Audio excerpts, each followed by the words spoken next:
In our episode of Drop the Stones that came out today, you can check it out on listening platforms and on YouTube. We do a little personality test. It reminded me of the days of the old, hey, what kind of boyfriend do you have? Cosmo tests and answering the questions and all this. But it also reminded me of something else from my church days. I remember one church when Candy and I were first married, and our oldest was just a wee little baby. We went to this church and ended up joining and signing the contracts or whatever on that. And part of the initiation process was you had to take a personality test and then have a person from the pastoral staff go over the results with you. And it was, a 50, 100 question test asking all sorts of different things on if when you receive a gift from someone, how does it make you feel? And then give you 3 or 4 answers, and then you'd pick which one best suited you. And the results would give you plot points on a quadrant. So you have your X and Y axis, and you'd have an X coordinate and a Y coordinate. And wherever quad you fell in was your personality.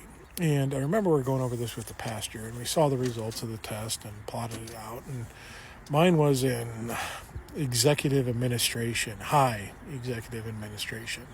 So I was way up on the upper corner on this chart. And I remember the pastor sitting there going, okay, yeah, that's good. You're suited for leadership and all that. But let's look at Candy's, and just blew it over because there was no need for them to have more people on their pastoral staff, stealing from the pie that they're living off of.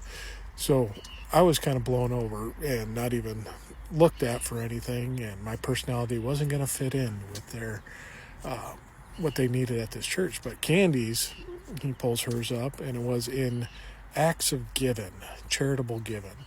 And his eyes lit up, and you could see the dollar signs. His pupils turned to dollar signs. And he's like, ooh, that's a good one. And just went in on this long spiel on how this was such a beneficial gift to have, because people like this generally have money, and they're very willing to give rid of the money and donate it and give all this stuff. And, we can always help you with that and tell you how. And this. And the funny thing is we were in our early 20s, dirt broke, and nothing in the bank account, so we didn't have anything money to give or charitable thing. We could give time, but he was just looking for dollar signs. And it hit us both at this time where when we were done, we kind of looked at each other and go, did you notice that? And it was like, yeah, it was kind of obvious. He didn't want to give up any of his executive roles or have anyone weaseling in and taking part of his, because he was, I think, the chief financial officer at the church or whatever.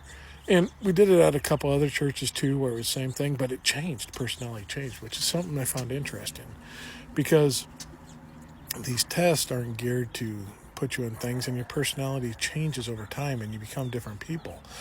And it really kind of highlighted what we were at the time. At the time, I was a young, low-level management, aspiring to be a better manager. So, of course, all the traits that I wanted to answer correctly, subconsciously, I was like, this is what I want to be, so I'm going to check off that. This isn't what I want to be, so I'm not going to be checking off the positives for that trait or whatever. So I was hitting all the managerial tasks because that was my goal. I wanted to be a manager in my company. And Candy was a young stay-at-home mom who was just wanting to be the best mom possible and giving of herself and all that at the time. So she's checking all that off. So when they do these tests and then try to assign roles in church, it's kind of something they want to tie you into forever and hold you into that. Once when you were in your 20s, you took this test and you were a charitable giver, so you should always be this. But if your life changes and you become less, in the charitable field and mindset of things and more in maybe personal growth or executive functions, and you start scoring there, they're not going to let you change because you've been pigeonholed. This is who you are. That's who we were always going to be in that church. Me not being able to participate in anything because no one wants to give up their administration roles, and Candy constantly being called to give money. But I think these tests, more than anything, just kind of tell you what you're aspiring to be at that exact time in your life, what you wish and hope to be. And it's really not true to your characteristics and force. Because if I would have been put into an executive function at that church, I would have been miserable. I would have been absolutely horrendously just miserable in that role and not enjoying it at all. What we got to do is be able to test the waters and explore and not take some of these tests to decide what we are, but experiment in life. Move out and try different things. See, hey, I like that. I don't like that. When I became management and moved up the chain, I realized I don't like the person I'm becoming. I can't be this guy all the time. So I decided I wasn't ever going to be a manager again. I was fine with that. I can do my own thing, or I can work for someone else and be happy with that. But management wasn't the person I wanted to be. But I only learned that by doing the experience. And I think that's the best thing to figure out. When you're trying to look at who you are and what you are, just experiment and see. Find out what suits you best and what you actually enjoy doing. And always be willing to learn and change in the process.